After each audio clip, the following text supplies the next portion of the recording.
Item Number: SCP-205. Object Class: Euclid. Special Containment Procedures: SCP-205-1 and SCP-205-2 are contained within Chamber 52 at Site-23, under regular observation via the adjoining observation room.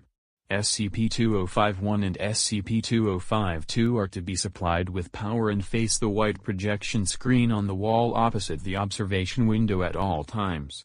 Chamber 52 requires monthly maintenance to ensure the continued operation of both SCP objects, their power supply and remote activation controls. Replacement parts and bulbs are kept on hand in the chamber. Maintenance is suspended during the final month of the SCP-205 cycle, occurring in April and October of each year. Should power to Chamber 52 fail, it is to remain dark and sealed for a period of 30 days before local security enters to re-engage power for continued observation and containment. During maintenance, it is critical that only one of the SCP-205 pair is ever turned off at a time. Should both objects lose power or otherwise cease normal operation, the chamber must be sealed for a 30-day period, before local security may enter to re-engage power, and retrieve the remains of any personnel lost in the chamber. Pending O5 review, testing and observation is to continue before SCP-205 is to be moved to permanent storage. Description: SCP-205 is a pair of flood lamps used in photography. The light emitted by each lamp behaves in a manner unique to SCP-205 and passes completely through any surface that is not colored white. Once the light contacts a white surface, it scatters and reflects as normal and loses any unnatural properties. If the light continues uninterrupted through any matter, otherwise casting no shadow, each lamp will display an unidentified young woman's shadow upon any flat white surface, such as the projection screen in Chamber 52. Whether or not the shadow corresponds to anyone living or dead has yet to be determined, although the shadow appears to reenact a specific series of events leading up to the woman's death. Even if the lamps are slightly moved, the shadow remains distinct and does not lose focus or move along with the one lamp or the other. Only one shadow is cast, although a physical person standing before two lamps would actually cast two shadows. When supplied with steady power and maintained, the SCP-205 pair will go through a 6-month cycle that ends on April 30th and October 31st of each year. Neither the inclusion of an extra day during a leap year nor intermittent operation failures change these dates, thus SCP-205's cycle appears to be tied to the standard calendar rather than a set passage of time. SCP-205 will shut off at midnight on the final day of each cycle. Any persons entering or already inside Chamber 52 when the lamps are both turned off, are violently assaulted by forces unseen in a manner consistent with the fate suffered by the Shadow Woman, regardless of any other light sources in the room. If the lamps are shut off at the end of a standard 6-month cycle, they can be remotely activated to immediately end the danger and begin a new cycle. If the lamps cease operating for any other reason, Chamber 52 will remain dangerous, and must remain sealed for at least 30 days regardless of the status of SCP-205 itself.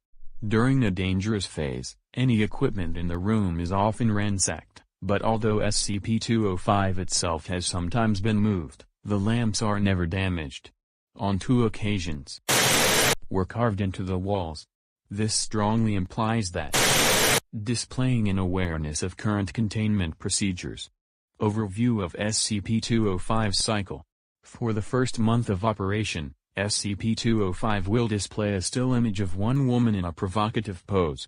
Although variances have been noted in the pose and clothing of the woman, the individual displayed appears to be distinct and consistent through all cycles. During the last week of the first month, the shadow will begin to move slightly as if the individual is shifting her weight or becoming uncomfortable. Her hair and clothing will be observed to flutter in ways that do not correspond to any movement of the atmosphere within Chamber 52. By the end of the first calendar month, the shadow will break her pose and spend the next 8 hours moving through a series of poses that imply a photography session complete with clothing changes and short breaks, sometimes including a meal. After this session is over, the shadow will constantly be in motion for the next 5 months, displaying a pantomime of the last days of a young model's life. before she is brutally murdered at the end of the cycle. The shadow of the woman never moves beyond the boundaries of the projection screen. The shadows of objects that the woman appears to be interacting with do not appear, unless they are being picked up or carried, and with the exception of the final month of the cycle, any other individuals that the shadow appears to be interacting with are not seen. Although the cycle is slightly different each time, certain consistencies are observed. The individual portrayed appears to have taken up photography as a hobby, in addition to being a fashion model. Her behavior implies a great deal of social interaction, although with a lack of intimacy and behavior that indicates living alone, rather than with family or a partner. One implied sexual encounter with an unseen partner occurs in the second or third month of the cycle, and exactly 66 explicit sexual encounters occur in the final month of the cycle. During the last month of the cycle in April and October, shadows distinct from the young woman are displayed. These shadows all have exaggerated, nude male physiques, and horns projecting from the cranium, although no phallus is ever observed, even during the sexual displays that take up the final days of the cycle. Only one shadow appears at first, interacting with the woman in a manner suggesting that they have met at a party, or social gathering. The woman does not appear to notice the unusual nature of the other shadow, and plays out a series of varying romantic interactions with it. The horned shadow will return to dine with the woman, engage in silent conversations, and accompany her on outings. One recurring event involves the horned shadow introducing the woman to at least two other identical horned figures. After the second week of the month, the woman will take photographs of one or more of the horned shadows during one of their outings, always with a non-digital camera that has been consistent through all observed viewings of the SCP-205 cycle. After this event, explicit sexual encounters will begin between the woman and one of the figures, increasing in intensity and frequency until the end of the third week. During the final week of the month, the woman appears to develop the film in her camera for the first time since photographing the horned shadows. Her reaction to the photographs is one of shock and horror, and her movements afterward suggest that she attempts to flee, and seek shelter behind a locked door, presumably in her home. There, she is encountered by multiple instances of the horned shadow figure, which assault her repeatedly for the remainder of the week. It is strongly implied that she is killed during this process, although the assaults will continue until the end of the cycle. On the last day of the cycle, one of the horned shadows begins to grow larger, in a manner suggesting that the figure casting it is approaching the SCP-205 lamps directly. It will eventually overcast all other shadows, and at this time, both lamps will be physically turned off, regardless of any modifications made to prevent a halt in operation. Addendum: SCP-205-1 has been in the Foundation's possession since. SCP-205-2 is identical in every way, including the serial number. It was discovered in a ransacked motel room in on.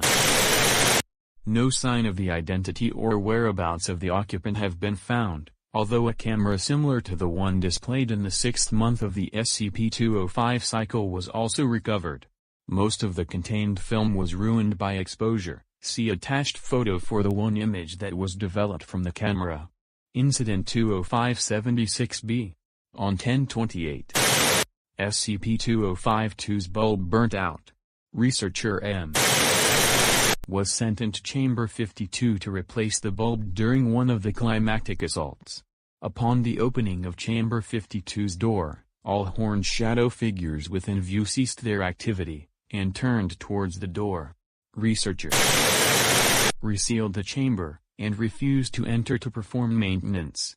Shadow figures did not resume their usual activity for approximately 3 hours. Incident 205-77-A. On 4/28. SCP-205-2's bulb exploded. Shadow figures all ceased activity and looked towards the chamber door. No staff were dispatched to replace the bulb. Chamber 52 sealed and abandoned for 30 days according to procedure.